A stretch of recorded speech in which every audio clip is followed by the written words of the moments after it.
So I saw this job opening on LinkedIn, which is for a machine learning ops engineer, and in that they mentioned Triton, and I didn't know what it was.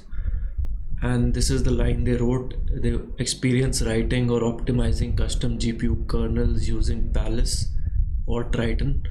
So I was intrigued as to what it is. So Triton was developed by OpenAI, and this is basically a language and compiler for writing highly efficient custom deep learning primitives. So the aim of Triton is to provide an open source environment to write fast code at higher productivity than CUDA, but also with higher flexibility than other existing DSLs.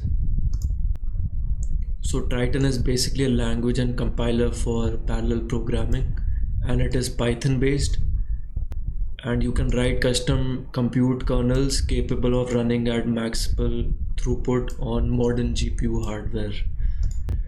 And the difference between Triton and CUDA, because they're on similar terms and they're both used to write high performance programs that run on GPUs, but OpenAI's Triton is Python based, whereas CUDA by NVIDIA is C++ programming based. And Triton provides you with an easier way of writing that code because it abstracts away complex lower level details like memory coalescing and shared memory synchronization.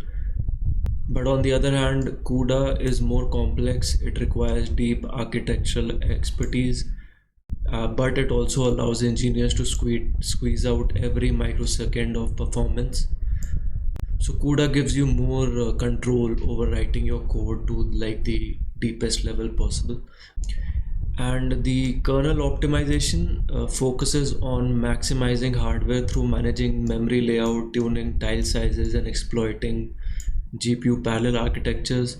I am personally not aware what this is, but I understand it's used in deep learning and where parallelization is the way of writing code because it has to run on GPUs.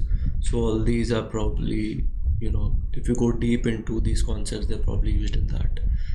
So this was the buzzword of the day. I just wanted to explore it in short.